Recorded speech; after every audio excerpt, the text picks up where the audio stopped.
My name is Mohan Radhakrishna. I'm a physiatrist at the McGill University Health Center. I'm going to talk to you today about physical examination of the shoulder and knee. I have no conflicts of interest. So I have three objectives for you today. Number one, I'd like you to be able to outline and approach the examination of any peripheral joint. Number two, we're going to look at the physical examination of the knee and shoulder and hope that you'll be able to do that at the end of this evaluation. And I've actually done this in two different ways. One is an in-person evaluation, and the other is a virtual evaluation. Number three, to be able to do a functional assessment of the knee and shoulder. So let's talk about how we approach all peripheral joint problems. It's always the same things. First of all, inspection. What are we looking for? We're looking for symmetry. The MSK system is one of the few areas of the body where we have two of most things. Therefore, you can always compare the symptomatic side to the asymptomatic side. We're looking for swelling, looking for muscle atrophy, we're looking for any scarring, we're looking for how the person moves their limb. Do they move it in the same fluid way on both sides? Number two, looking for range of motion. We look at active range of motion and passive range of motion. Is there a difference between these two? If there is, there's a problem with either the neurologic system or the musculoskeletal system that prevents the patient from moving, or it's pain that's blocking them from moving. Either way, you can tell that by comparing the active and the passive range of motion. Number three, we look for palpation. We palpate the area that's in question and we see if the person has pain over a focal area, or is it a widespread pain? Is it a widespread pain over one joint, or is it part of a widespread body pain problem? Finally, we look at special tests. This is where people often have trouble because there's too many names for all the tests, and they're done in sometimes varying ways. I think they're actually less important than the first three parts of the physical examination. And always don't forget, compare to the other side. I want you to be aware of what I call the MSK paradox. One of the most common reasons that patients come and see physicians for advice is to do with MSK complaints, whether that's spinal pain or peripheral joint problem. At the same time, these are the same areas where physicians are uncomfortable in their assessment. And this is not only in Canada, this is on a global scale. There are many possible reasons for the difficulty of the MSK assessment, but one of the big ones I think is variability. And I show you this slide here to document that in an easy to understand way. We all appreciate that there can be a variability in the size of a human being. In this slide, they have looked at the height over different populations over a 100-year period. So for example, on the left of the slide, you see that the tallest on average male lives in the Netherlands, and the shortest on average female on the right of the slide lives in Guatemala. There's a big range in that height for an individual, and we accept that without really thinking about it. In the same way, there are ranges on strength of an individual, there's ranges on endurance, and there's ranges on flexibility. And that range is what makes it difficult when we assess patients to know what is normal and what is not normal. So let's talk about these evaluations you're about to see. I want you to remember they're quite artificial in nature. In real life, of course, we do a history first, which guides us with a differential diagnosis, leads us to a bit of a higher pretest probability for certain things and lower for other things. We're not doing that here. Number two, you want to remember that in real life, we don't evaluate a peripheral joint by itself. We evaluate it in the context of their whole situation, which we're not doing in these videos. Number three, you want to always do a good neurovascular examination. And number four, you want to make sure you evaluate the joint above and below the joint in question. Before going any further, let's consider a few pearls. First of all, always remember the pretest probability. Imagine if I told you that I had no knee pain, had never injured my knee, had never seen anyone about my knee, and yet you examined my knee and found I had a positive Lockman, indicative of an ACL tear. The pretest probability that I had an ACL tear was 0 based on my history. It doesn't matter how good a physical examination you get, the result will still be 0 at the end. Number two, don't hang your hat on one physical finding. Often physicians have a tendency to do that, and yet really we want to consider the history and the gestalt of the whole physical examination to guide us towards the right diagnosis. Number three, try to use evaluations that have high sensitivity and high specificity where possible. So for example, when assessing for a meniscal tear, I do a Thessaly maneuver rather than a McMurray test. The COVID-19 pandemic, in conjunction with better technology, has led to the virtual physical examination. The MSK physical examination is one of the harder evaluations to do compared to many other body systems, but I think that with technology as it is going to be here to stay. It is not the same as a normal in-person physical examination, and it has its drawbacks, but there are a few things you can try to do with your patient to try to make it as good as possible. These have to do with your technological setup, both for you and for the patient. Number one, you need to have an excellent internet connection so that you can see and hear them correctly without having gaps. Number two, you want to make sure the camera and lighting is appropriate. Number three, you want to make sure there's adequate microphone and even the use of earphones to make sure the patient and you can hear each other and communicate very well. Number four, you may need to have someone with the patient to help adjust the camera position to get the appropriate camera angles. And finally, don't forget about consent, including consent for recording if that's what you're going to do. The physical examination begins when the patient is called in from the waiting area. Observe their need to use walking aids and how they get up from the chair. The first step is inspection. Observe for excessive genu varum or valgus. Observe for scarring. Observe for muscle wasting. Look and see if the position of the foot is in neutral. And look at all three positions, including sideways, looking for genu recurvatum.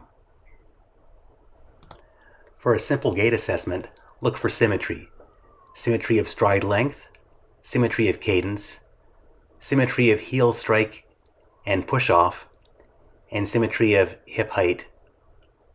Also look from the side view, looking for excessive knee extension. With the patient supine, look for full knee extension. Lift the patient's heels off the examination table. If they do not have full knee extension, there may be a contracture or presence of an acute injury. It is also important to screen for the hip range of motion, as hip pain can refer to the knee, by testing flexion, external rotation, and internal rotation. Looking for an effusion, have your patient lying down supine. Milk up any potential fluid off the inside of the knee into the suprapatellar pouch, and then run your hand down the lateral aspect of the knee, looking for a fluid wave filling up the dimple on the inside of the knee.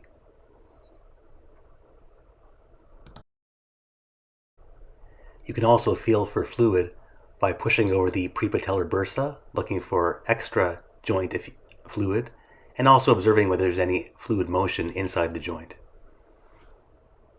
In palpating the knee joint, the goal is to see if the pain is really diffuse or is it localized to a particular structure.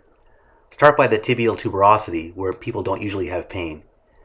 Then move your way up to the patellar tendon, the medial joint line,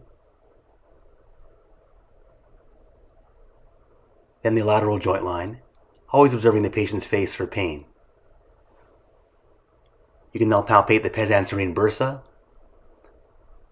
and the hamstring tendons, beginning on the medial aspect and then the biceps femoris on the lateral aspect. You can also palpate the medial collateral ligament and the lateral collateral ligament.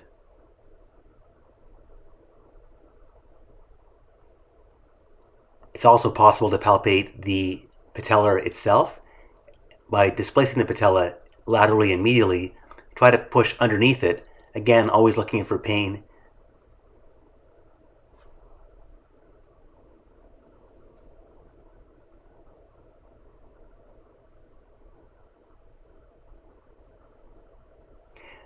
In this position, you can also do something called Clark's test by pushing gently on the superior aspect of the patella and asking the patient to gently contract their quadriceps.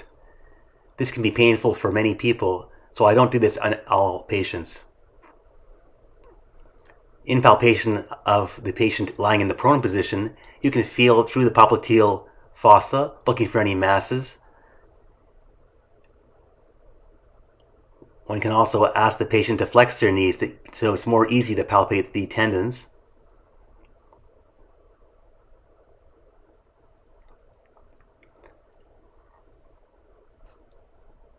Finally, in this position, you can ask the patient to contract to really see what the strength of the hamstrings are.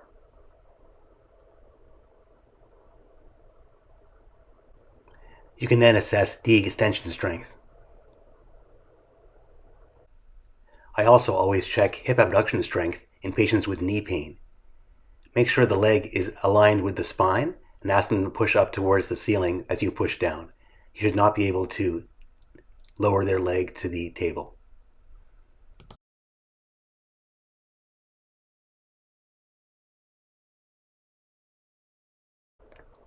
Now moving on to special tests.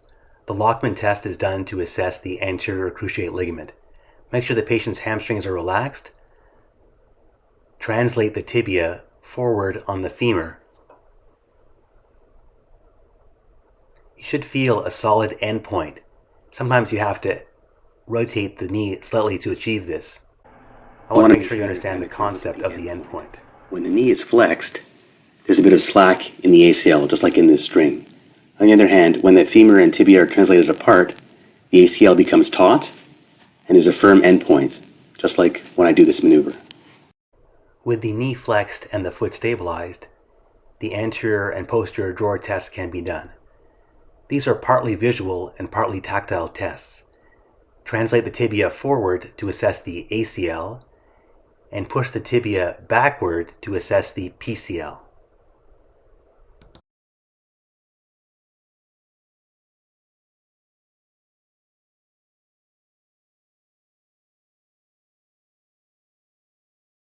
In this position, the tibia will sag.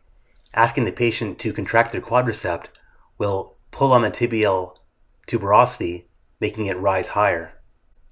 To test for a medial meniscus tear, fully flex the knee while having the knee in valgus and external rotation.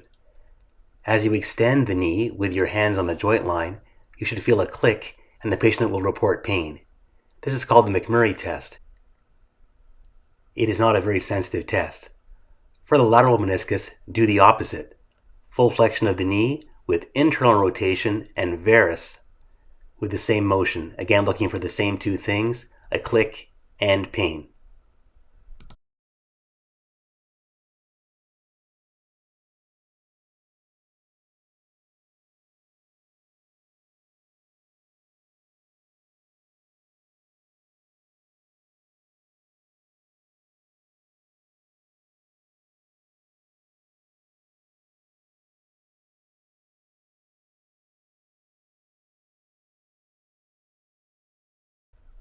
The Ober test is done to assess IT band tightness. Inside lying, externally rotate and abduct the hip, and then bring it down to the plinth while the hip is in extension. It should be possible to get the knee down. A better test to assess for meniscus injuries is the Thessaly maneuver, which I call the dance test. Ask the patient to rotate on their knee while standing only on one leg. This should not be painful. Finally, I do some functional tests. In the lunge test, look for symmetry. Ask if the patient has any pain. See if they can do a double leg squat with ease and without pain from two different angles, and then even try a single leg squat if the patient's able to.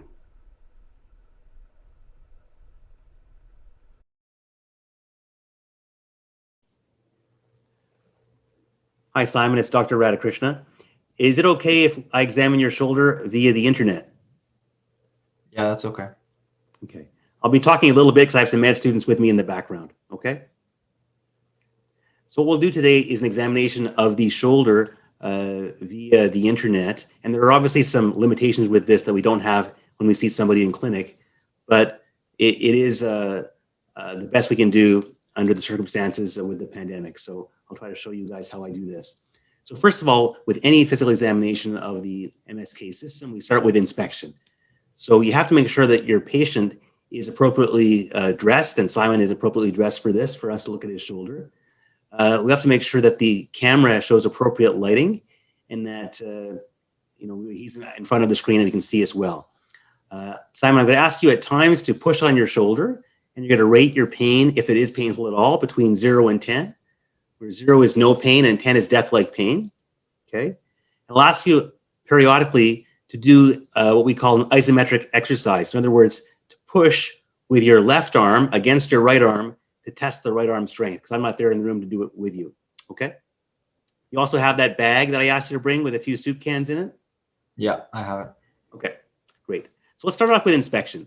So first of all, we look from the front, and we're looking for the presence of any scars. We're looking for the presence of any muscle wasting. And Simon, do you mind sliding a little bit towards your right, please? Just get you a bit more centered in the screen. Very good. Okay. Now, I don't see anything. I'm also looking making sure the neck is midline, although this is not a neck exam. We do have a quick look at the neck when we do see someone with a shoulder problem. Now, can you turn sideways, please? Turn 90 degrees to your left.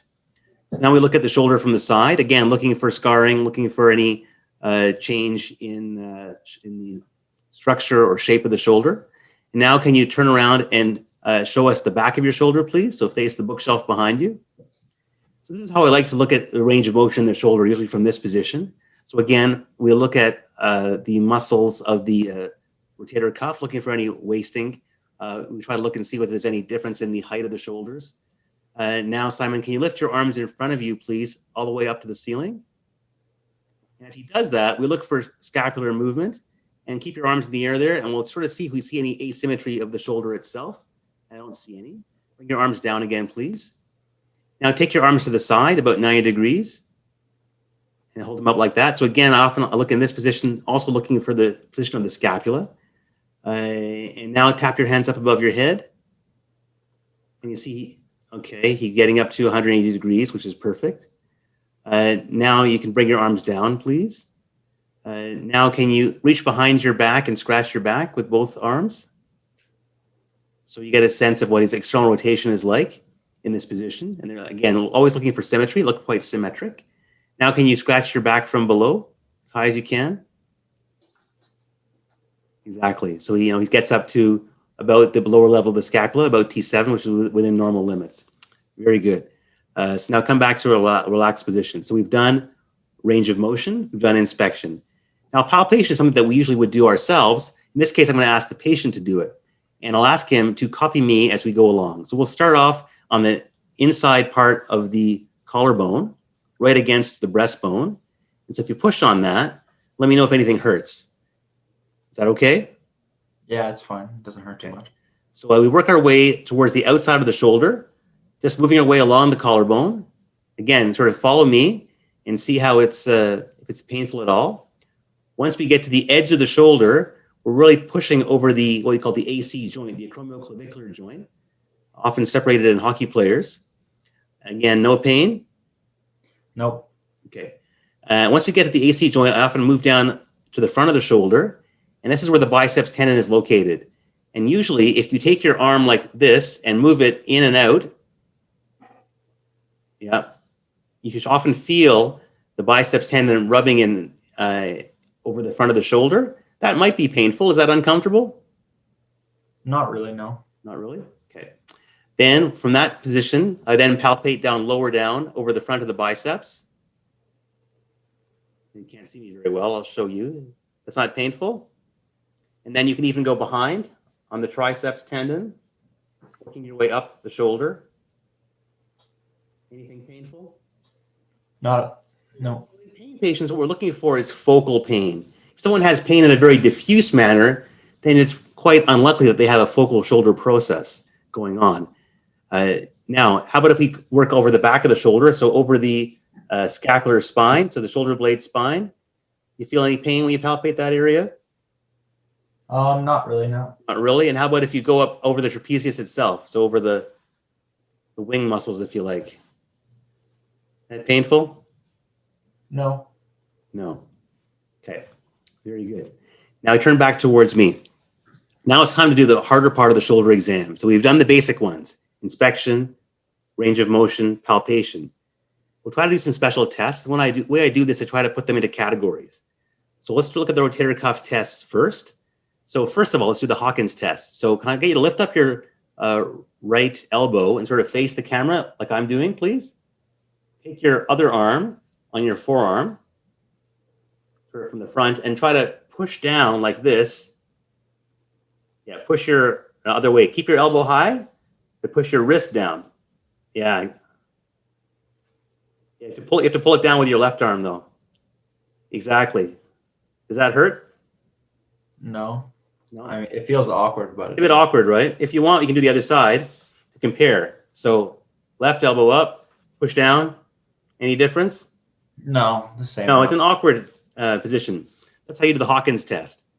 Now, can you lift up your arms like you're emptying out a can in front of you? Your thumbs down. Now bring them out to the side, about 45 degrees. Yeah, more like that. Does that hurt? Nope. No. Okay. Now, if you pick up that bag that you have at your side, there you go. So do that same motion with your arms out to the side about 45 degrees, with your thumbs down. Let the bag hang from there. And this is how we mimic the Job's maneuver. Is that painful? No. Okay.